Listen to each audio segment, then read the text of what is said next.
आप सबका स्वागत है बैंक साथी यूट्यूब चैनल पर। एग्जाम रिलेवेंट पर इंडियन नहीं इसी मोटिव से आज का डेली करंट अफेयर स्टार्ट करते हैं। तो ये हेल्पफुल रहने वाले जितने कॉम्पिटेटिव एग्जाम्स है बैंक एससी रेलवे सबके लिए हेल्पफुल रहेगा। तो विदाउट वेस्टिंग इन टाइम हम डेली करंट अफेयर स्टार्ट करते हैं नेशनल अफेयर से। पहला न्यूज़, तो पहला न्यूज़ आपको मिलेगा कि इंडिया का लार्जेस्ट ग्रीन हाइड्रोजन प्लांट जो सेटअप किया गया है ये इंडियन ऑयल कॉर्पोरेशन लिमिटेड के द्वारा किया गया है। और इसको जो है अभी पानीपत जो हरियाणा है और Panipat refinery and petrochemical complex यहाँ पे जो है बनाया जाएगा। क्या बनाया जाएगा? इंडिया का लार्जेस्ट ग्रीन हाइड्रोजन प्लांट बनाया जाएगा। अब इस प्लांट के बारे में अगर हम पढ़ें तो इस प्लांट में बताया गया कि ये जो है टोटल 10,000 टन पर ईयर की इसकी कैपेसिटी है और ये ऑपरेट होगा 2027 तक। ठीक है, तो अभी इसको बनाया जाएगा लेकिन 2027 तक ये पूरा का पूरा ऑपरेशनल हो पाएगा। अब ये बनाएगा कौन? मेन चीज़ ये इंपॉर्टेंट पॉइंट ये है कि ये बनाएगा कौन। एग्जाम में पूछा ये जा सकता है कि ये बनाएगा कौन। ये बनाने का काम होगा L&T एनर्जी ग्रीन टेक का और ये ऑपरेट करेगा 25 साल तक। ठीक है, जब 2027 दिसंबर में ये बन जाएगा उसके बाद 25 साल तक जो है इनका काम रहेगा ऑपरेट करने का। और ये बिल्ड ऑन ऑपरेट के अंतर्गत अपना जो है बनाएंगे। ये मॉडल इनका ये रहने वाला है। तो ये मॉडल क्या होता है इसके बारे में समझते हैं। तो इसके अंतर्गत एक तो पब्लिक और प्राइवेट पार्टनरशिप के अंतर्गत जो भी इंफ्रास्ट्रक्चर प्रोजेक्ट है वो बनाया जाता है। जैसे कि ये इंडिया का लार्जेस्ट ग्रीन हाइड्रोजन प्लांट बनाया जाएगा। और अगर बात करें जो बिल्ड ओन ऑपरेट का मतलब होता है कि इसके अंतर्गत जो भी ये अर्न करेंगे वो सिर्फ अपने कंपनी के लिए ही यूज़ करेंगे। जैसे कि L&T क्या करेगी, ये ग्रीन हाइड्रोजन प्लांट बनाएगी तो इसमें से जो भी हाइड्रोजन जो जनरेट होगा वो जो प्लांट बनेगा उसमें से जो भी पैसा का जो प्रॉफिट होगा वो ये खुद कमाएंगे। ठीक है, तो ये प्राइवेटली ओन कंपनी की तरह मान सकते हो कि ये जो इंडिया का लार्जेस्ट ग्रीन हाइड्रोजन प्लांट है ये प्राइवेट ओन कंपनी रहेगी जिसके पास जो भी पैसा है ये इनके पास ही जाएगा, ना कि पब्लिक के पास जाएगा, ना ही गवर्नमेंट के पास जाएगा। जो भी पैसा है इनके पास ही जाने वाला है। ठीक है, और इसके बारे में बात करें, इसका एक और दूसरा भी कोई कंपनी मॉडल यूज़ करती है, इसका नाम होता है बिल्ड ऑपरेट ट्रांसफर। इसके अंतर्गत क्या रहता है कि ओनरशिप जो है वो गवर्नमेंट को दी जाती है और उसके बाद कुछ ना कुछ जो प्रॉफिट रहता है उसमें कुछ ना परसेंट जो गवर्नमेंट का भी रहता है। और मतलब मान सकते हैं कि जैसे कि अगर ये बिल्ड ऑपरेट ट्रांसफर के अंतर्गत अगर इस मॉडल को बनाया जाता तो उस केस में L&T क्या करती कि बनाती तो खुद से है लेकिन ऑपरेट करने के लिए गवर्नमेंट को दे देती। लेकिन ये बिल्ड ऑन ऑपरेट के अंतर्गत बनाया जा रहा है तो इसका मतलब क्या है कि L&T खुद बनाएगी और खुद ही जो है 25 साल तक ऑपरेट करेगी इस प्लांट को। ठीक है, नेक्स्ट न्यूज बढ़ता है। नेक्स्ट न्यूज आ रहा है international crops research institute for semi arid tropics Hyderabad जो है इन्होंने एक तरह से सेंटर ऑफ एक्सीलेंस बनाया है for south south cooperation in agriculture. ठीक है, तो साउथ साउथ कॉपरेशन एग्रीकल्चर के लिए एक सेंटर ऑफ एक्सीलेंस बनाया गया है और ये मोस्टली फोकस करेगा जो ड्राई और जो हॉट रीजन है उसको। ठीक है, तो इसका मतलब जो इंडिया है या तो जो ग्लोबल साउथ है उसको जो है फोकस करते हुए ये सेंटर ऑफ एक्सीलेंस बनाया जाएगा। सेंटर ऑफ एक्सीलेंस होता क्या है? सेंटर ऑफ एक्सीलेंस एक तरह का स्पेशल, एक साइड से एक स्पेशल टर्म है जो कि फोकस करेगा स्पेसिफिक एरियाज को, जैसे कि टेक्नोलॉजी हो गया, हेल्थ केयर हो गया, एजुकेशन हो गया, रिसर्च हो गया, ये सब में फोकस करते हुए जो है सेंटर ऑफ एक्सीलेंस बनाया जाता है। और ये जो सेंटर ऑफ एक्सीलेंस बनाया जा रहा है वो एग्रीकल्चर को फोकस करते हुए बनाया जा रहा है। ठीक है, तो एक तरह से मास्टर हब मान सकते हो जो कि बाकी जितने भी ऑर्गेनाइजेशन हैं या तो बाकी जितने भी इंस्टीट्यूट्स हैं उनके लिए एक तरह से मास्टर हब का काम करता है। ठीक है, तो एक छोटा एग्जांपल अब आर्टिफिशियल इंटेलिजेंस का भी ले सकते हो कि सेंटर ऑफ एक्सीलेंस जैसे आर्टिफिशियल इंटेलिजेंस का बना दिया IIT दिल्ली में, तो उसमें जो टॉप रिसर्चर है या तो टॉप इंजीनियर्स हैं वो अपना जो AI टूल है वहाँ पे जो सेंटर ऑफ एक्सीलेंस है वहाँ पे आके काम कर सकते हैं। ठीक है, तो ये रहता है सेंटर ऑफ एक्सीलेंस। अब ग्लोबल साउथ के बारे में बात करें तो ग्लोबल साउथ तो बहुत को पता हुआ, किसी किसी को नहीं पता तो उसको थोड़ा समझा जाता हूँ। ग्लोबल साउथ का मतलब ये नहीं है कि इंडिया और इंडिया के नीचे जो भी है वो सारे के सारे इसके अंदर आती है। ग्लोबल साउथ का मतलब वो कंट्रीज होती है जो कि डेवलपिंग स्टेट में है, डेवलपिंग स्टेट में है। ठीक है, और ग्लोबल साउथ एक और वर्ड होता है ग्लोबल साउथ, ग्लोबल साउथ का एक और वर्ड होता है ग्लोबल नॉर्थ। ग्लोबल नॉर्थ के बारे में बात करें तो ये वो कंट्री होती है जो डेवलप्ड कंट्री है। अब ग्लोबल साउथ का एग्जांपल जैसे इंडिया हो गया, उसके बाद ब्राजील हो गया, नाइजीरिया हो गया, इंडोनेशिया हो गया, थाईलैंड हो गया, फिर उसके बाद साउथ अफ्रीका हो गया जो अभी डेवलपिंग स्टेट में है। ठीक है, बांग्लादेश भी ले सकते हो, जो डेवलपिंग है तो अंडर डेवलपिंग स्टेट में है उसको बोला जाता है ग्लोबल साउथ। कोई कोई बच्चे ऐसे समझते हैं कि ग्लोबल साउथ का मतलब हो गया इंडिया और उसके नीचे जो भी कंट्रीज है वो सारे, ऐसा कुछ नहीं होता। ग्लोबल साउथ का मतलब वो कंट्रीज आती है जो कि डेवलपिंग है तो अंडर डेवलप्ड स्टेट में है। और ग्लोबल नॉर्थ का मतलब क्या हुआ? इसका मतलब ग्लोबल नॉर्थ का मतलब हो गया वो कंट्रीज जो कि डेवलप्ड कंट्रीज है, जैसे कि यूके, यूएसए, जापान, जर्मनी, ये सारे जो डेवलप्ड कंट्री है, तो उनको बोला जाता है ग्लोबल नॉर्थ। ठीक है, तो ये आप समझ गए होंगे क्या मैं बताना चाह रहा हूँ। तो ग्लोबल साउथ के अंतर्गत जो भी डेवलपिंग कंट्रीज है, यहाँ पे मैंने लिख के दे दिया, जो भी डेवलपिंग कंट्री है, जो एशिया, अफ्रीका और लैटिन अमेरिका है, उसके लिए जो है एक तरह से सेंटर ऑफ एक्सीलेंस बनाया जा रहा है।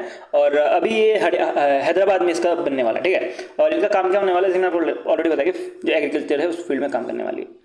अब क्या काम होने वाला है, क्या इसका पर्पस क्या है? पर्पस है कि ये हेल्प करेगा कंट्रीज को कि अपना जो भी फार्मिंग नॉलेज है, टेक्नोलॉजी है और जो सॉल्यूशन है, कैसे जो है फूड प्रॉब्लम को सॉल्व करे, वो सब में फोकस करते हुए ये बनाया गया है। ठीक है, और इसके बारे में बात करें कि मोस्टली इनका काम रहने वाला है पुअर और ड्राई एरियाज में, और अंश्योर करता है कि जो ग्लोबल साउथ कंट्रीज है, जैसे कि इंडिया हो गया, ब्राज़ील हो गया, इंडोनेशिया, साउथ अफ्रीका, ये सारे, ऊपर से थाईलैंड वाइलैंड भी है, तो वो सब कुछ जो है इंडिया का जो एग्रीकल्चर एक्सपीरियंस है वो उससे बेनिफिट मिल पाए। ठीक है, तो मेन मोटिव इनका ये है। और इसको जो है ऑर्गेनाइज किया गया है, जो सेंटर ऑफ एक्सीलेंस है, इसको ऑर्गेनाइज किया गया है bye research and information system for developing countries, और इसका हेडक्वार्टर आपको न्यू दिल्ली में मिलेगा under ministry of external affairs के। ठीक है, तो ये जो इंस्टीट्यूट है, इसका काम रहने वाला है जो सेंटर ऑफ एक्सीलेंस है, इसको ऑर्गेनाइज करने का और मैनेज करने का। इसके बारे में अभी एक मीटिंग हो रही थी, conference on the global south triangular cooperation emerging के तौर पे, और इसको इसी दौरान जो है इसके बारे में बताया गया था। ठीक है, जो मैं होप करता हूँ जो मैंने आपको समझ आ गया होगा। अब इस इवेंट के द्वारा एक एमयू साइन किया गया है, जिसके अंतर्गत जो ICRI सेट है, इन्होंने पार्टनर किया है development and knowledge sharing initiative के साथ। ठीक है, तो दक्षिण के साथ इन्होंने पार्टनर किया है। दक्षिण के बारे में पढ़े तो दक्षिण एक तरह से गवर्नमेंट प्रोग्राम है जो कि ट्रेनिंग और कॉपरेशन देने का काम करता है अमॉन्ग इट्स कंट्रीज। जो भी कंट्रीज के पार्ट है उसको जो है ट्रेनिंग और कॉपरेशन देने का काम करता है। अब आईसेट या तो जो ICRI सेट है, इन्होंने जो है पार्टनर किया दक्षिण के साथ। तो कारण ये है कि जो डिफरेंट जो कंट्रीज है उनको जो है बेनिफिट मिल पाए इंडिया का जो एक्सपीरियंस है इन एग्रीकल्चर उसके द्वारा। ठीक है, तो ये पूरा का पूरा प्लान है सेंटर ऑफ एक्सीलेंस का।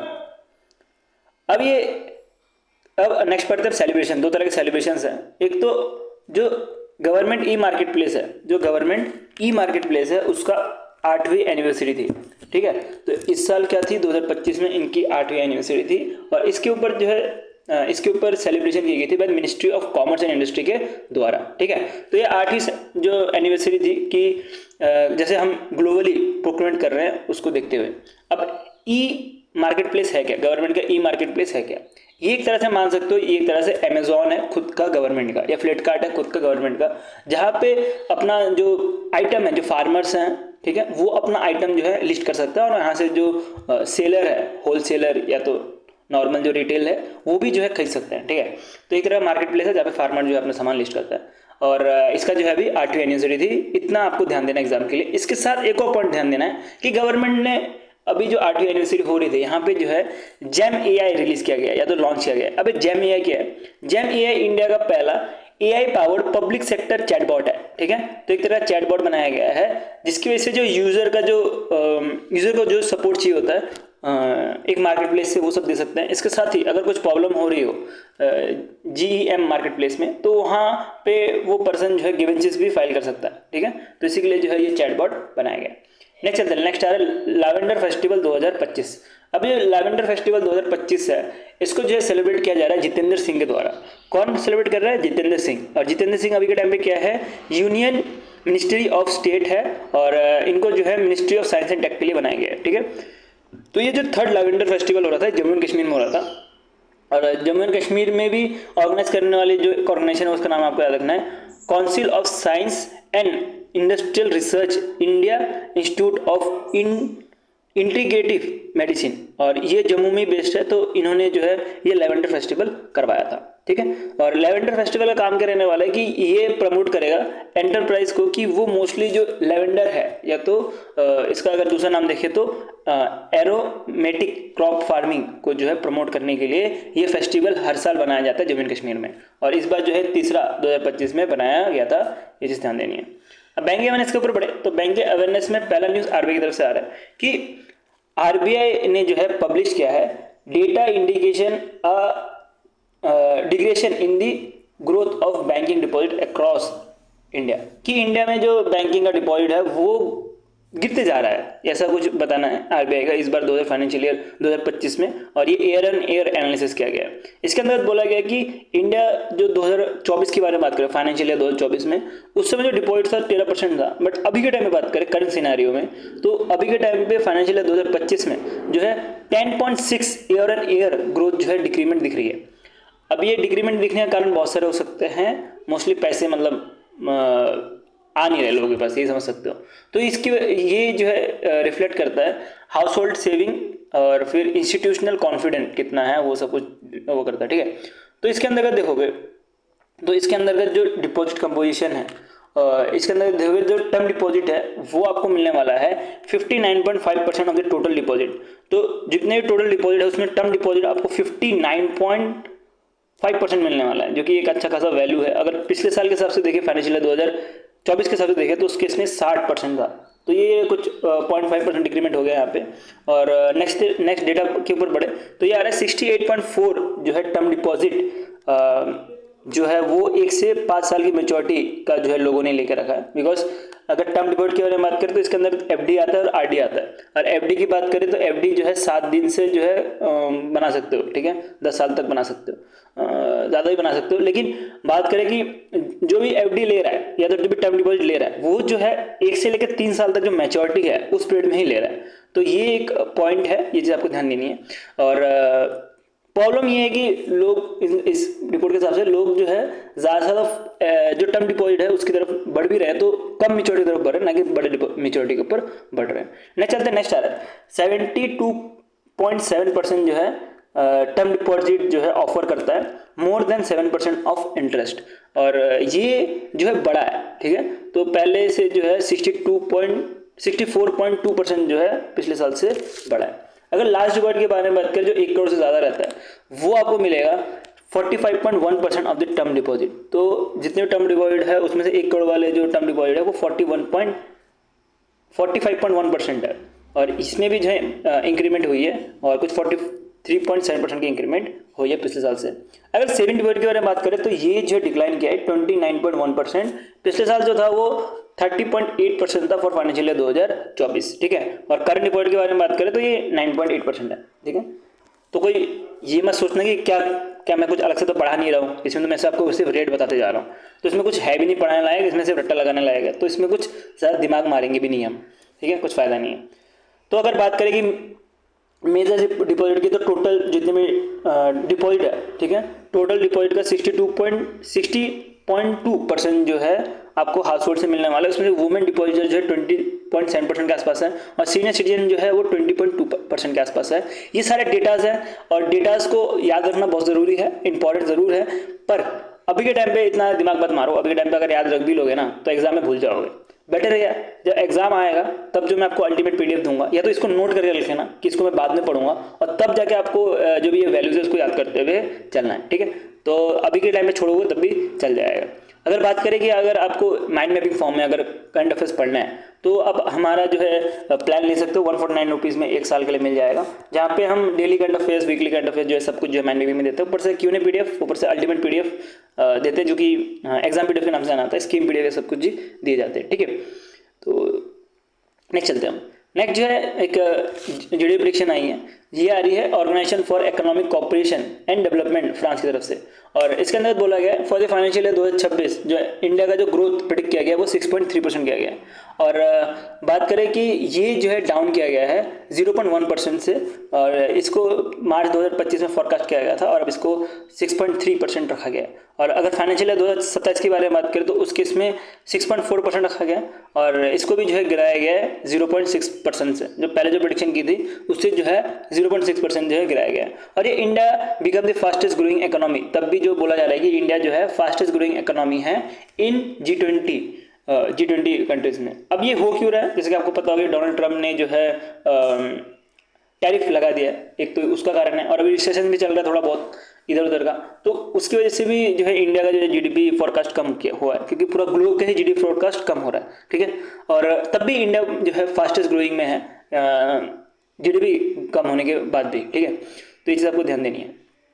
नेक्स्ट पढ़ते हैं। नेक्स्ट इंटरनेशनल का न्यूज़ है कि जो बांग्लादेश सेंट्रल बैंक है जो ढाका बेस्ड है, इन्होंने बोला कि हम जो है अपना जो भी करेंसी है बांग्लादेश का उसको रिडिज़ाइन करेंगे, ठीक है, रिडिज़ाइन करेंगे। और इसमें जो इनका शेख मुजीबुर रहीम थे, इनका इमेज था, जैसे कि महात्मा गांधी का हमारे हर एक नोट में इमेज है, वैसे ही जो ये रहीम है ये फादर ऑफ बांग्लादेश बोला जाता है, तो इनका भी हर एक नोट में जो था फोटो था। और इनका जो है फोटो पूरा हटा दिया गया है। और इसके साथ ही इनका फोटो हटा दिया गया, इसका मतलब कोई आदमी का फोटो ऐड करना चाहिए, बट इन्होंने ऐसा नहीं किया। बांग्लादेश की जो सेंट्रल गवर्नमेंट है इन्होंने ऐसा नहीं किया। इन्होंने जो है कोई भी पर्सन, कोई भी ह्यूमन का जो है फोटो रखा ही नहीं है अपने जो नए नोट्स हैं यहाँ पे, ठीक है। तो ये नए नोट जो है 2 रुपये हो, 5 रुपये हो, 10 रुपये हो, 20 रुपये हो, 50 रुपये हो, 50 रुपये नहीं सॉरी टाका है, ठीक है। बांग्लादेश में जो है रुपये को जो है ना टाका बोला जाता है। तो 2 टाका हो, 5 टाका हो, 10 टाका हो, 20 टाका हो, 50 टाका हो, 100 टाका हो, 1000 टाका हो, ये सबका जो है चेंज किया है, इसको रिडिज़ाइन किया गया है। पर अभी जो इन्फॉर्मेशन आ रही है कि फेज़ 1 में जो इन्फॉर्मेशन आ रही है कि जो 20 टाका है, 50 टाका है और जो 1000 टाका है, ये सारे जो डोमिनेशन जो ये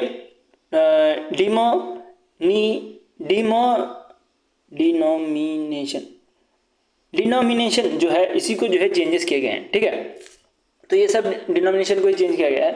और इसके अंदर देखना है कि जो 20 टाका है उसके अंतर्गत आपको इमेज में दिख जाएगा। थोड़ा सा जूम कर लें, थोड़ा इमेज में क्लैरिटी कम है बिकॉज जो न्यूज़ जिसने कवर किया है उसको इमेज ऐसी तरह से मिला है, तो हमें भी इसी तरह से जो है अपलोड करना पड़ गया।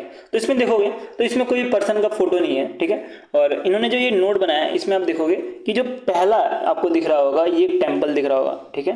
तो ये फ्रंट साइड है जिसमें आपको एक टेम्पल दिख रहा है, और ये टेम्पल जो है कंटाजाऊ टेम्पल है जो कि धीनजपुरा में है, ठीक है। तो बांग्लादेश में जो धीनजपुरा है यहाँ पे होगा। और दूसरा जो है आपको ये इमेज दिख रहा होगा, ये इमेज जो है सोमापुरा महावीरा नगांव में है, ठीक है। तो 2 तरह के आपको इमेजेस दिख रहे होंगे जो 20 रुपये के नोट में। अगर 50 टाका के बारे में बात करें तो 50 टाका में क्या है, तो 50 टाका में जो है आपको मिलेगा कि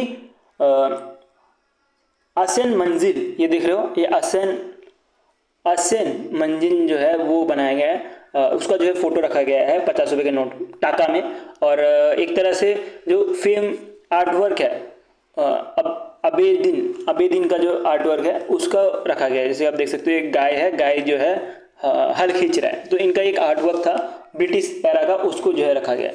अगर बात करें कि 1000 टाका की, 100 टाका में भी अभी आएगा फ्यूचर में क्या रखा है क्या नहीं, बट अभी जो है 3 ही जो है बताए गए हैं। तो 3 टाका के हिसाब से देखें तो अगर 1000 रुपये का जो टाका इन्होंने बनाया है उसके अंतर्गत देखें तो इसके अंतर्गत जो 1971 में जो लिबरेशन वॉर हुआ था उसको ट्रिब्यूट करते हुए जो है ये 1000 रुपये का नोट बनाया गया है, ठीक है। तो इसमें आप देख सकते हो कि ये ऐसा कुछ पिक्चर रहने वाला है, ठीक है। क्लियर पिक्चर नहीं है डेफिनेटली, मुझे पता है, क्योंकि जो न्यूज़ जो कवर कर रहे हैं उन्होंने क्लियर पिक्चर नहीं लिया है। और बांग्लादेश है तो समझ सकते हो कि उधर के न्यूज़ रिपोर्टर कैसे होंगे।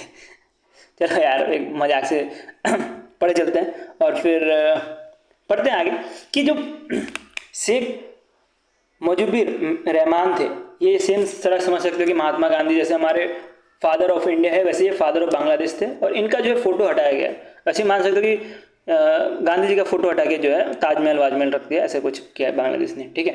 और बताया जा रहा है कि जो एग्जिस्टिंग कॉइन है वो एज अ वैलिड टेंडर की तरह काम करेगा, बस नोट में कुछ चेंजेस किए गए। अभी फर्स्ट फेज में 3 तरह के नोट में चेंज किया, क्या पता फ्यूचर में जो है और भी नोट जो है ये लोग चेंज करें, बट अभी के टाइम पे आपको ये 3 नोट याद रखना है। इसके साथ ही ये नोट में क्या डिज़ाइन रखा गया है, क्या टेम्पल, कौन कौन से टेम्पल, ये सब भी चीज़ें आपको ध्यान देते हुए चलनी है। इसमें एक चीज़ ध्यान रखना है कि कोई भी इसमें ह्यूमन का जो है फेस यूज़ नहीं किया गया। नेक्स्ट चलते हैं एम्यून कोलैब के ऊपर बढ़ते हैं। तो 3 तरह के कोलैब से एक करके कवर करते हैं। पहला तो आपको मिलेगा कि इंडिगो ने जो है पार्टनर किया है 3 तरह के जो है ऑर्गेनाइजेशन के साथ, ठीक है, 3 तरह के जो है एयरलाइन के साथ। एक है डेल्टा जो कि बेस्ड है यूएसए में, दूसरा मिलेगा आपको एयर फ्रांस KLM जो कि फ्रांस बेस्ड है, और तीसरा मिलेगा वर्जिन एंटार्क्टिक जो कि यूके बेस्ड है। तो तीनों के साथ मिलके इंडिगो ने बोला है हम जो है एयर कनेक्टिविटी अच्छा करेंगे इंडिया, यूरोप और नॉर्थ अमेरिका में, क्योंकि इंडिया में बात करें तो इंडिगो है, यूरोप के बारे में बात करें तो यूरोप में जो है वर्जिन एंटार्क्टिक, और आप देख सकते हो उसके साथ जो है एयर फ्रांस है, और अगर यूएसए की तरफ से बात करें तो डेल्टा एयरलाइंस है। तो ये सारे के सारे मिलके क्या करने वाले हैं, जो कनेक्टिविटी है उसको सीमलेस करने का काम करेंगे, और जो भी इनका सर्विस है, जो भी इसका सर्विस क्वालिटी है उसको स्टैंडर्ड करने का काम करेंगे, ठीक है। इसके अंदर के जो लॉयल्टी प्रोग्राम चला जाएगा। अब लॉयल्टी प्रोग्राम पता होगा आपको ऐसे ज़्यादा सारे लोगों को कि अगर बात करें कि इंडिगो का टिकट लिया तो उस केस में अगर बात करें कभी उसको वर्जन एंटार्क्टिक का टिकट लेना हो तो उस केस में उसको कुछ कंसेशन मिल जाए, कुछ ऑफर मिल जाए। और वैसे अगर डेल्टा का अगर टिकट यूज़ करना हो, डेल्टा एयरलाइंस का, तो उसमें कुछ ऑफर मिल जाए। तो ये सब चीज़ मिलने के लिए जो है ये स्टेप लिया गया। नेक्स्ट चलता है, नेक्स्ट आ रहा है इंडिया बायो एसोसिएशन, जो कि हमारे जो गुड़गाम जो हरियाणा बेस्ड है, और दूसरा है इंडियन ऑयल कॉर्पोरेशन लिमिटेड, जिसका हेडक्वार्टर आपको मुंबई महाराष्ट्र में मिलने वाला है। तो ये मिलके जो है एक साइड से बायो एनर्जी और बायो हाइड्रोजन के लिए जो है एमयू साइन किया गया। अब ये बायो एनर्जी और बायो हाइड्रोजन होता है क्या, उसको थोड़ा सा कवर कर लेते हैं, ठीक है। तो बायो एनर्जी का बात करें तो इसको बायोमास से जो है प्रोड्यूस किया जाता है, और इसमें ऑर्गेनिक मटेरियल यूज किया जाता है, जैसे कि क्रॉप का वेस्ट हो गया, उसके साथ जो एनिमल का गोबर हो गया, ठीक है, वो वुड, फूड वेस्ट, ये सबको मिला के जो है एक साइड से जो है बायो एनर्जी बनाया जाता है, जो कि एक साइड से रिन्यूएबल और eco friendly source of energy है, ठीक है। और उसके बाद बात करें इसको यूज़ कहाँ कर सकते हैं, इसको कुकिंग, इलेक्ट्रिसिटी, ये सब में यूज़ कर सकते हो। एक साइड से बायो एनर्जी के बारे में बात करें तो बायो एनर्जी में biogas, bio ethanol, bio diesel, ये सब कुछ आ जाता है। और नेक्स्ट बात करें तो बायो हाइड्रोजन के अंतर्गत, इसके अंतर्गत जो हाइड्रोजन है, हाइड्रोजन गैस है, उसको जो है बायोलॉजिकल मेथड में बनाया जाता है। जैसे कि कैसे बायोलॉजिकल मेथड, जैसे कि जब बायो हाइड्रोजन बनाया जा रहा होगा तो उसके इसमें बैक्टीरिया यूज़ किया जाएगा, एल्गी यूज़ किया जाएगा, और ऑर्गेनिक वेस्ट यूज़ किया जाएगा। ऑर्गेनिक वेस्ट कैसा, जैसे कि किचन का वेस्ट हो गया या कुछ भी क्रॉप हो गए, उसको जो लेफ्ट ओवर बच जाता है उसको मिला के जो है एक साइड से बायो हाइड्रोजन बनाया जाएगा। अब ये बायो हाइड्रोजन बनने की वजह से इसमें जो है पॉल्यूशन कम होता है, ठीक है, क्योंकि हाइड्रोजन होता क्या है, हाइड्रोजन होता है H2O। अब जब हाइड्रोजन को तो आप बर्न करोगे तो क्या निकलेगा क्या, ऑक्सीजन, ठीक है। तो जब बर्न करोगे तो सिर्फ हाइड्रोजन, एक थोड़ा मैंने मिस्टेक कर दी, जब हाइड्रोजन को बर्न करते हैं ना तो H2O निकलता है, मतलब वाटर जो है रिलीज हो जाता है, ठीक है। तो इसकी वजह से जो कोई पॉल्यूशन नहीं होता, और इसी की वजह से बायो हाइड्रोजन यूज़ करने की बात चल रहे हैं। अब बायो हाइड्रोजन कहाँ यूज़ करेंगे, बायो हाइड्रोजन आपने देखा होगा कि हाइड्रोजन बसेस, हाइड्रोजन व्हीकल्स, तो वहाँ पे यूज़ हो सकता है। इवन जो बायो हाइड्रोजन है उसको इलेक्ट्रिसिटी जनरेट करने के लिए भी यूज़ किया जा सकता है, ठीक है। तो ये सब चीज़ करने के लिए जो है ये इनिशिएटिव लिया हुआ है, ठीक है। थोड़ा ज़्यादा मैंने आई थिंक ज़्यादा एक्सप्लेन कर दिया चीज़ों को, बट अगर आपको पता नहीं हो तो बेनिफिट है, और आपको पता होगा तो थोड़ा बोर हो गए होंगे, थोड़ा मैनेज कर लो, क्योंकि ऐसा नहीं है कि जो पुराने स्टूडेंट है वही पढ़ रहे हैं, उसके साथ जो नए स्टूडेंट है वही पढ़ रहे हैं, तो सबको फोकस करते हुए वीडियो बनानी पड़ती है, तो सबको बेनिफिट हो, उसी के लिए ऐसा थोड़ा बहुत मैनेज कर लो, ठीक है, थोड़ा बहुत टाइम मैनेज कर लो। मैं चाहता नहीं हूँ कि आपका टाइम ज़्यादा से ज़्यादा वेस्ट हो, पर कोई चीज़ें होती है जिसको समझना ज़रूरी है, तभी जो है पढ़ने में मज़ा आता है। नेक्स्ट इसमें एक तरह से नॉलेज सेंटर भी बनाया जाएगा, जिसके अंतर्गत जो टेक शेयरिंग है, उसके साथ स्किल रिसोर्स शेयरिंग है, उसका इंफ्रास्ट्रक्चर जो है वो सब कुछ जो है शेयर किया जाएगा दोनों इंस्टीट्यूट के द्वारा, ठीक है। और इसके साथ एक ट्रेनिंग और कैपेसिटी बिल्डिंग प्रोग्राम भी चलाया जा रहा है। अब नेक्स्ट चलता है, नेक्स्ट बढ़े तो ये आ रहा है Indian farmer fertiliser cooperative limited, जो कि न्यू दिल्ली बेस्ड है। तो इन्होंने पार्टनर किया है foundation for development of rural value chain, और इसको जो है under ministry of rural development के अंतर्गत किया जा रहा है, ठीक है। तो ये दोनों मिलकर करने क्या वाले हैं, ये दोनों मिलकर जो है अपना जो एबिलिटी है of the sustainable agriculture resource, उसको जो है इम्प्रूव करने का काम करेंगे फॉर द FPO, मतलब फार्मर प्रोड्यूसर ऑर्गेनाइजेशन के तौर पे थ्रू आउट द इंडिया, ठीक है। तो जो भी सस्टेनेबल एग्रीकल्चर है, जैसे बायोपेस्टिसाइड हो गया या बायो फर्टिलाइजर हो गया, वो सब प्रोवाइड करने का काम करेंगे थ्रू फार्मर प्रोड्यूसर ऑर्गेनाइजेशन के द्वारा, और ये पूरे इंडिया में किया जाएगा। अभी FPO क्या होता है, FPO जो है मान सकते हो कि एक ग्रुप ऑफ फार्मर्स हैं जो कि एक साथ आते हैं, मिनिमम 10 होनी चाहिए। तो एक ग्रुप ऑफ फार्मर है जो कि एक साथ आते हैं, और एक साथ आके जो है एक तरह से कंपनी जो है बनाते हैं, या तो एक टीम बनाते हैं, ठीक है, जो कि साथ में ग्रो करते हैं, साथ में सेल करते हैं अपना जो भी सामान है, और बेटर फार्मिंग को जो है प्रमोट करते हैं, ठीक है। तो इसके अंतर्गत जो ज़्यादा से ज़्यादा जो स्मॉल लैंड होल्डिंग जो फार्मर्स रहते हैं वो आते हैं, और इसके अंदर कुछ बेनिफिट मिल जाती है, जैसे कि क्रॉप में कुछ डिस्काउंट मिल गया जब ये बाई करने के सामान, इवन बेटर प्राइस मिलता है, जो मार्केट से जो है क्रॉप जो है डायरेक्टली जो है इनके पास आ जाता है, और एक बेटर प्राइस इनको मिलता है, ठीक है। और इसके साथ जो है ये अपना देखो सामान बनाना उगाना, ठीक है, बट उसके बाद उसको स्टोर करने के लिए कोल्ड स्टोरेज चेन या तो कुछ ना कुछ स्टोरेज करने की जगह चाहिए, तो वो सब में भी जो है बहुत हेल्प करता है। एफपीओ को ऐसा मान सकते हो कि मिनी फार्मर कंपनी के तौर पे मान सकते हो, ठीक है, और इसको कंपनी एक्ट के अंतर्गत आता है, ये चीज ध्यान देना, कंपनी एक्ट के अंतर्गत आता है, और गवर्नमेंट के जितने भी स्कीम्स हैं वो जो है एफपीओ को सपोर्ट करता है, एफपीओ जो रहता है उनको भी सपोर्ट करते हुए बनाया जाता है, ठीक है। अभी के टाइम पे देखे तो बहुत सारे एफपीओज हैं, ठीक है, तो उनके लिए जो है कुछ 10,000 जो है बहुत सारे स्कीम चलाए जाते हैं, वो सब जाते नहीं है, तो मतलब एक समराइज कर दूं तो एफपीओ का काम होता है कि कोई भी जैसे 10 फार्मर एक साथ मिल गए हैं तो उन्होंने एक कंपनी बना ली, तो उस कंपनी बनाने के बाद उनका काम, उनको जो है जो सीड होती है वो होलसेल रेट में मिल जाती है, ऊपर से वो अपना सामान जो है डायरेक्टली सुपरमार्केट ये सब में बेच सकते हैं, और जो ब्रोकेज देना पड़ता है वो नहीं देना पड़ता, तो ज़्यादा प्रॉफिट हो जाता है जो एफपीओ बनाते हैं उनको, ठीक है। तो एफपीओ का मतलब एक साइड से मिनी फार्मर की कंपनी समझ सकते हो। अगर बात करें कि टारगेटेड एफपीओ कितने हैं, कुल 800 एफपीओ को टारगेट किया जा रहा है, और इसमें 10 लाख जो है फार्मर अक्रॉस इंडिया को जो है टारगेट किया जा रहा है। अब इसमें ये दोनों ऑर्गेनाइजेशन का क्या काम होने वाले हैं उसके बारे में समझते हैं, ठीक है। तो जो IFFCO है, इनका काम होगा सप्लाई करने का नैनो फर्टिलाइजर, बायो स्टिमुलस, उसके साथ जो है ऑर्गेनिक प्रोडक्ट और बायो डिकम्पोजिशन, जो बायो फर्टिलाइजर बायो डिकम्पोजिशन, ये सारे इसके अंतर्गत आते हैं। और अगर बात करें कि FDRVC का क्या रोल होने वाला है, ये capacity building, product outreach, registration, ये सारी चीज़ें जो है करने वाले हैं, मतलब जो भी एफपीओ है उसका रजिस्ट्रेशन जो है ये करने वाले हैं। मोस्टली जो एफपीओ है उसको प्रमोट करने का काम इनका रहने वाला है, और जो भी सामान है सस्टेनेबल एग्रीकल्चर के लिए जो भी सामान है बेचने का काम इनका रहने वाला है, ठीक है। तो टारगेट कर रही है कि जो 800 प्लस एफपीओज हैं उनको हेल्प हो, और उसके साथ जो 10 लाख जो फार्मर्स है अक्रॉस इंडिया उसको जो है टारगेट करते हुए ये इनिशिएटिव लिया गया, तो ये MU साइन किया गया।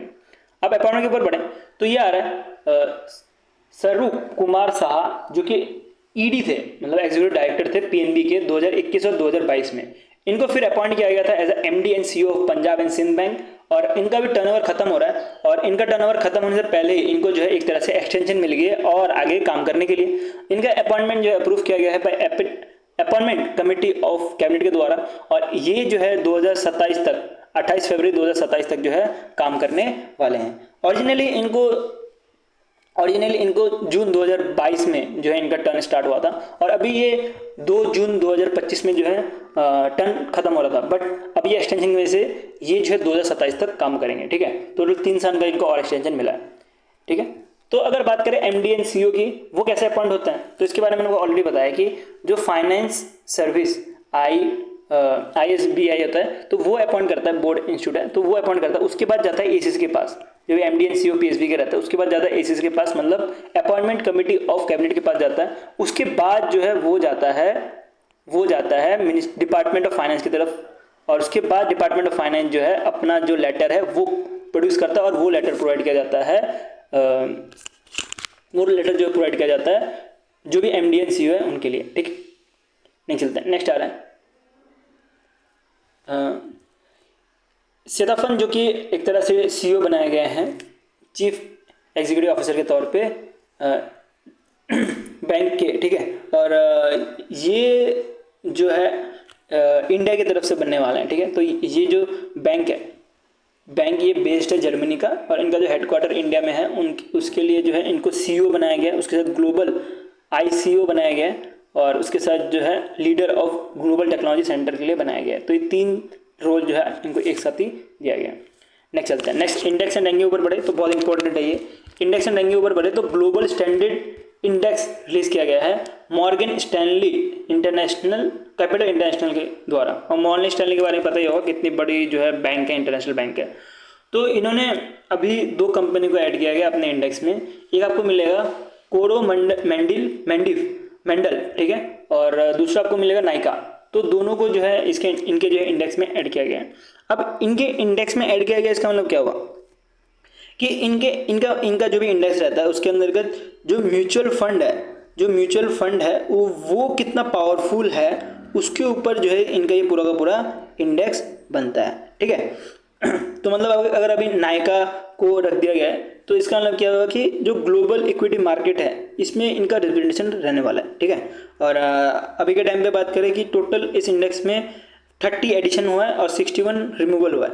अब ये एडिशन और रिमूवल होते रहता है, ठीक है, कभी निकलता है कोई कंपनी, कोई बाहर जाता है। जो कंपनी रहता है उसमें माना जाता है कि वो ज़्यादा पावरफुल है in terms of equity market पे, ठीक है। तो अब नायका इसके अंतर्गत आ गई है, इस लिस्ट के अंतर्गत आ गई है, तो जो फंडिंग है वो नायका को थोड़ा ज़्यादा मिलेगा, ठीक है। तो नॉर्मल जो मिलता था उससे ज़्यादा मिलने वाला है। इसके साथ ही आपको याद रखना है कि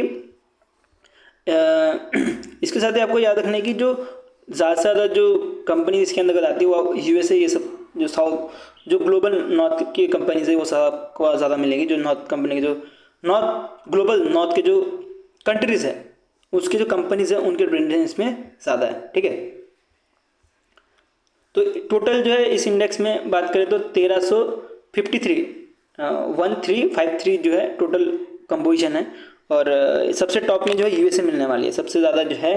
जैसे मैंने आपको बताया जो ग्लोबल नॉर्थ की कंट्रीज़ है उसमें आपको ज़्यादा जो है कंपनी इस लिस्ट के अंतर्गत मिलने वाली है। इसमें से 71% जो है यूएसए की स्टेट की जो है मिलने वाली है, ठीक है। तो ये सब मैं आपको पीडीएफ में प्रोवाइड कर दूंगा, जो मैं प्रोवाइड करूंगा। और उस अभी के टाइम पे याद रखो यूएसए सबसे ज़्यादा टॉप पे, उसका जापान है, उसके बाद जो है यूके है इस इंडेक्स में। और सबसे ज़्यादा सेक्टर जो है आपको आईटी के मिलने वाले हैं, उसके बाद फाइनेंशियल सर्विस, उसके बाद हेल्थ केयर सर्विस मिलने वाला है, ठीक है। तो ये तो पूरा आपको मैं डेटा बता दिया। अगर बात करें कि ये जो है आपको जो पहला जो आपको मिल रहा है कोरोमंडल इंटरनेशनल लिमिटेड, ये आपको तेलंगाना में इसका हेडक्वार्टर मिलने वाला है। और नायका के बारे में बात करें तो नायका जो है अंडर आती है FSN ई कॉमर्स लिमिटेड के अंतर्गत। और ये नायका के बारे में बताओ, ब्यूटी ब्रांड है और इसका आपको हेडक्वार्टर मुंबई महाराष्ट्र में मिलने वाला है, ठीक है। और बात करें कि दोनों को जो है इंडिया डोमेस्टिक इंडेक्स के अंतर्गत ऐड किया गया है। और ऐसा कोई इंडिया की कंपनी नहीं है जिसको इस लिस्ट से निकाला गया है। तो मैंने आपको बताया ना कि ये हर बार रिव्यू करता रहता है अपना लिस्ट, तो इसके अंतर्गत कोई भी ऐसा इंडिया की कंपनीज नहीं है जिसको रिव्यू किया गया है। इसे आपको ध्यान देते हुए चलना है, ठीक है। नेक्स्ट बढ़ते हैं। नेक्स्ट आ रहा है एयर कनेक्टिविटी रैंकिंग 2024 का। और इसके अंतर्गत जो है ये दिया जाता है airport council international Asia Pacific and mid east China के द्वारा। तो इसमें पहला रैंक आपको दुबई इंटरनेशनल एयरपोर्ट मिलने वाला है। और ये कनेक्टिविटी के पॉइंट ऑफ व्यू से दिया जाता है। तो दुबई सबसे सही एयरपोर्ट है जहाँ पे कनेक्टिविटी हर जगह फैली हुई है, मतलब पूरे ग्लोब में जो है फैली हुई है। दूसरी जो है चाइना जो है दूसरे नंबर पे आती है, चाइना के जो इंटरनेशनल एयरपोर्ट है सिंगाई इंटरनेशनल एयरपोर्ट है दूसरे नंबर पे आती है। तीसरे नंबर पे जो ईरान की जो हमूद इंटरनेशनल एयरपोर्ट है ये आती है। अगर बात करें इंडिया के रेफरेंस में तो इंडिया में आपको रखना है याद इंदिरा गांधी इंटरनेशनल एयरपोर्ट, जिसका रैंक आपको 10th नंबर पे मिलेगा।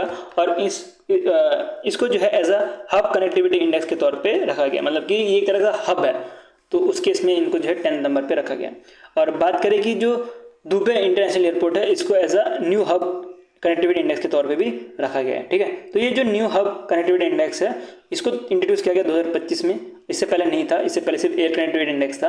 और अब जो है हब कनेक्टिविटी इंडेक्स भी रखा गया है। इसके अंतर्गत जो एयरपोर्ट एज अ हब के तौर पे काम करते हैं उनको रखा जाता है। तो इसमें न्यू दिल्ली का जो एयरपोर्ट है इंदिरा गांधी इंटरनेशनल एयरपोर्ट, इसको 10 नंबर पर रखा गया है। और जो दुबई का जो एयरपोर्ट है इसको 1st नंबर पर रखा गया है। अब कुछ अवार्ड के बारे में बात करते हैं। और ये अवार्ड आ रहा है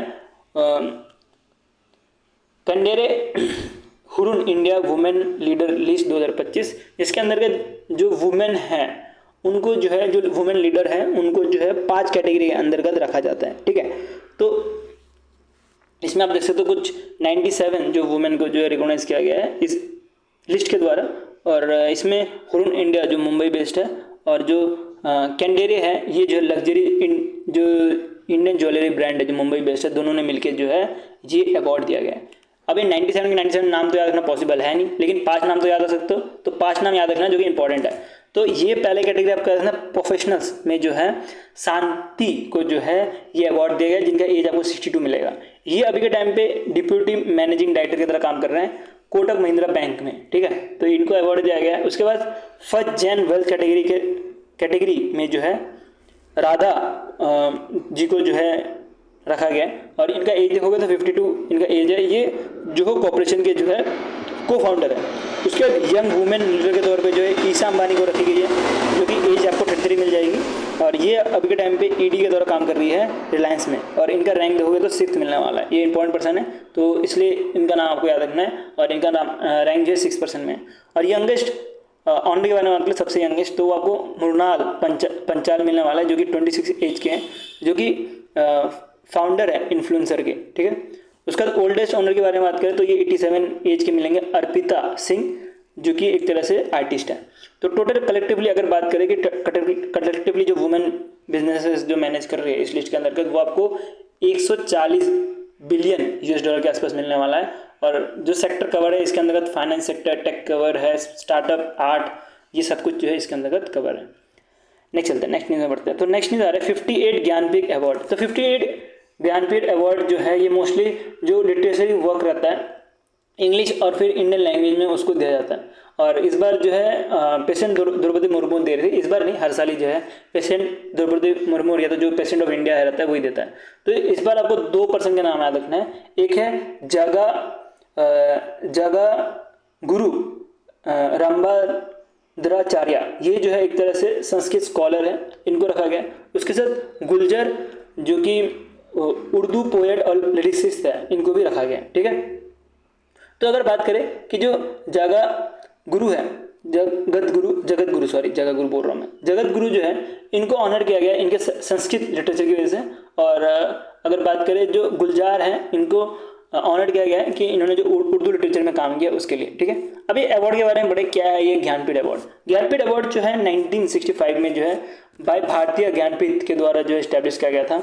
ये इंडिया का हाईएस्ट जो लिटरेचर ऑनर जो है अवार्ड है, जिसके अंतर्गत जो इंग्लिश लैंग्वेज उसके साथ जो इंडियन लैंग्वेज है उसको दिया जाता है। ठीक है, तो इसमें आप देख सकते हो कुछ 11 लाख रुपए दिए जाते हैं। उसके साथ एक ब्राउन कलर का जो है आपने देखा होगा एक सीट दिया जाता है, तो वैसा कुछ सीट दिया जाता है और इसका नाम रखा जाता है इन्होंने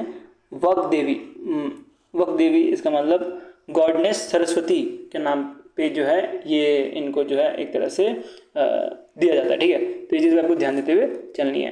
नेक्स्ट चलते हैं, Asian athlete leadership gold pin south Korea. तो ये साउथ कोरिया जो है ये अवार्ड देता है और इस बार जो president of Asian athlete association के हैं दैलन अल हमद, इनको दिया गया। ठीक है सॉरी इन्होंने रिप्रेजेंट किया है। ठीक है, दिया गया है डॉक्टर जे सुमरी वाला को जो है दिया गया है, जो कि अभी टाइम पे प्रेसिडेंट है एथलीट फाउंडेशन ऑफ इंडिया के, और उसके साथ वाइस प्रेसिडेंट के तौर पे भी काम कर रहे थे। ठीक है, काम कर रहे हैं अभी के टाइम पे, और लेकिन ये फॉर्मर प्रेसिडेंट लिखा है ना, तो फॉर्मर प्रेसिडेंट की तरह काम कर रहे थे और अभी के टाइम पे प्रेजेंटली ये वर्ल्ड एथलीट्स में काम कर रहे हैं 2023 से। तो इनको देने का कारण यही है कि इन्होंने अपना जो लीडरशिप है और जो कंट्रीब्यूशन है एशियन एथलीट के लिए दिखाया गया बहुत अच्छा, उसकी वजह से जो है इनको ये अवार्ड दिया गया। अब नेक्स्ट स्पोर्ट्स के ऊपर बढ़े तो अभी IPL खत्म हुआ है, तो IPL के ऊपर ही न्यूज़ है और IPL के ऊपर डेफिनेटली क्वेश्चन बन सकता है, तो इसके ऊपर ज़्यादा फोकस करते हुए चलना। पहला चीज़ आपको ध्यान देना है कि ये तो पता लग गया होगा RCB जीती है, और RCB जो ओन करता है वो यूनाइटेड स्पिरिट्स लिमिटेड ओन करता है। ठीक है, तो ये अभी टाटा IPL जो हो रहा था 18th, इसमें इन्होंने अपना पहला फर्स्ट टाइटल जीता है। इन्होंने डिफीट किया था पंजाब किंग्स को, और ये जो मैच हो रहा था वो नरेंद्र मोदी स्टेडियम में हो रहा था। अगर बात करें कि जो मैन ऑफ द मैच बने थे वो कुणाल पांड्या जी बने थे, ये चीज़ ध्यान देना है, कुणाल पांड्या जो है मैन ऑफ द मैच बने थे। और अगर IPL के बारे में बात करें तो इसमें कुछ पार्टनर्स के नाम याद रखने, जैसे कि Jio Hotstar as a broadcasting right के तौर पे इनको मिला है। हॉटस्टार की स्पेलिंग गलत होगी शायद, ठीक है, इसको सही कर देंगे PDF में। दूसरा जो जियो स्टार को रखा गया एज अ एडवर्टाइजिंग रेवेन्यू के तौर पे। उसके बाद जो एसोसिएट पार्टनर है वो एंजल वन और रुपए मिलने वाला है। अब इसमें आपको याद रखना है कौन कौन विनर था। अब जिसने IPL देखा होगा उसको तो पता होगा, लेकिन जिसने IPL नहीं देखा होगा उसको तो नहीं पता होगा, इवन उसको प्राइज मनी नहीं पता होगा। तो हम एक एक चीज़ जो है कवर करते चलते, जो कि एग्जाम के लिए रिलेवेंट है और एग्जाम में पूछा जा सकता है। जैसे कि जो विनर थे वो कौन थे, मैंने आपको ऑलरेडी बताया कि RCB रॉयल चैलेंजर बेंगलोर जो तो विनर थे, और इनको जो टोटल प्राइज मनी जो है 20 करोड़ का मिला था। और अगर बात करें फर्स्ट रनर अप की, वो आपको पंजाब किंग मिलने वाली है, इनको जो है 12.5 करोड़ रुपए का जो है इनका प्राइज मनी था। और थर्ड नंबर पे मुंबई इंडियंस है जिसको 7 करोड़ रुपए मिला है। ठीक है, तो 3 जो है विनर्स हैं, इनके नाम याद रखना है। और इसके साथ आपको याद रखना है कि ऑरेंज कैप, पर्पल कैप, ये सब किसको मिला है। तो ऑरेंज कैप के बारे में बात करें या तो emerging player of the season के बारे में बात करें तो इसको GT के एक प्लेयर आते हैं साई सुदर्शन, इनको जो है मिला गया है। ठीक है, तो सबसे ज़्यादा रन जो बनाता है उसको ऑरेंज कैप मिलता है, तो इनको जो है 10 लाख रुपए भी दिए गए हैं इसके अंतर्गत। और पर्पल कैप के बारे में बात करें तो सबसे ज़्यादा विकेट लेता है उसको मिलता है, तो ये मिला है प्रसिद्ध कृष्णा जो कि जीटी की तरफ से मतलब गुजरात टाइटंस की तरफ से आते हैं और इनको जो 10 लाख रुपए एज अ प्राइज मनी दिया गया है। मोस्ट वैल्यूबल प्लेयर के बारे में बात करें तो सूर्य कुमार यादव को रखा गया है, मुंबई इंडियंस से खेलता है और इनको 10 लाख रुपए दिया गया है। सबको 10 लाख रुपए दिए जाते हैं जो भी ये अवार्ड जीते हैं। उसका super striker of the season के बारे में बात करें जो कि यंगेस्ट जो पर्सन भी बन गए जिन्होंने हाफ सेंचुरी बनाया है, और ये आपको नाम याद ही रहेगा वैसे तो, वैभव सूर्यवंशी, जिनको 10 लाख रुपए मिले।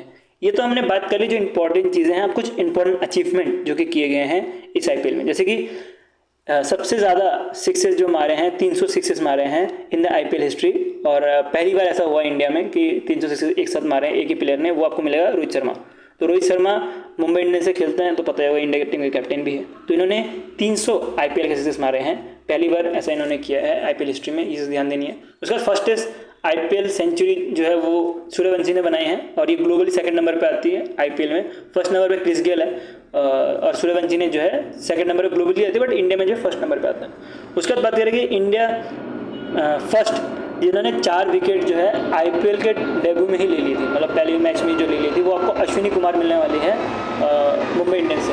उसके बाद आपने देखा होगा आईपीएल का अगर मैच देखते होंगे तो आपने देखा होगा एक डॉग घूम रहा था आसपास, तो उस डॉग का नाम याद रखना है, उसका नाम था चंपक। चंपक जो है डॉग का नाम रखा गया था। उसके बाद ऐसे कैप्टन जो कि 3 डिफरेंट टीम से जो है एज अ आईपीएल फाइनल तक लेके गए हैं, वो आपको सुरेश अय्यर याद रखना कि ये जितने बार भी जो भी टीम में गए हैं इनका शिफ्टिंग होता रहता है इधर से उधर। इससे पहले केकेआर में थे, अब पंजाब किंग्स में थे, तो ये जो है हर बार ही फाइनल में लेके आए हैं अपनी टीम को, ठीक है, ये भी ध्यान देनी है। अगर मोस्ट एक्सपेंसिव प्लेयर के बारे में बात करें तो ऋषभ पंत है, जिसमें 27 करोड़ रुपए खर्च किए गए थे। और अगर मोस्ट एक्सपेंसिव ओवरसीज प्लेयर के बारे में बात करें तो वो बटलर है, जो कि गुजरात टाइटंस से खेलते हैं, ठीक है। तो ये इन्फॉर्मेशन है, इसमें कुछ समझाने लायक तो कुछ चीज़ है नहीं, तो मैं सिर्फ आपको इन्फॉर्मेशन प्रोवाइड कर रहा हूँ, और इस पीडीएफ के थ्रू भी आप पढ़ सकते हो, आपकी मर्जी। बट कुछ चीज़ें जो होती है वो वीडियो में समझने में हेल्प होती है, तो वो आप वीडियो से देख के समझ सकते हो। सो वीडियो हमारा यहीं पे एंड होता है आज का डेली करंट अफेयर्स, और मैं होप करता हूँ जो मैंने आपको समझाया आपको समझ आया होगा। आपको इसका पीडीएफ जो है टेलीग्राम ग्रुप में मिल जाएगा, लिंक इन द डिस्क्रिप्शन। इसके साथ आप वेबसाइट में विजिट कर सकते हो जहाँ पे हम क्विज़ करवाते रहते हैं फ्री में, तो आप वहाँ पे भी जा सकते हो। और अगर पेड कोर्स लेना है जहाँ पे हम वीकली और मंथली कोर्सेज देते हैं तो वो भी आप ले सकते हो, आपकी मर्जी जो भी है। और ऐसा नहीं है मैं कुछ प्रेशर नहीं डाल रहा कि आपको पेड कोर्स लेना है, आप फ्री में भी पढ़ोगे तब भी स्कोर कर लोगे अच्छा खासा। फ्री पीडीएफ से हमारे बच्चे 15 तक स्कोर कर लेते हैं, और जो पेड लेता है वो 25 तक कर लेता है, 25-30 तक कर लेता है। लेकिन अगर फ्री में ही पढ़ रहे हो तब भी कोई इशू नहीं, 15 स्कोर भी बहुत अच्छा है जीए के लिए। और अभी के लिए वीडियो यहीं पे एंड करते हैं। वीडियो अच्छा लगा तो लाइक कर देना, ऐसे ही कंटेंट देखते रहने के लिए सब्सक्राइब मेरे चैनल। अभी के लिए हम इतना रखते हैं, thank you watching for this video, और वीडियो को अपने दोस्तों के साथ शेयर कर दो। अभी के लिए बाय।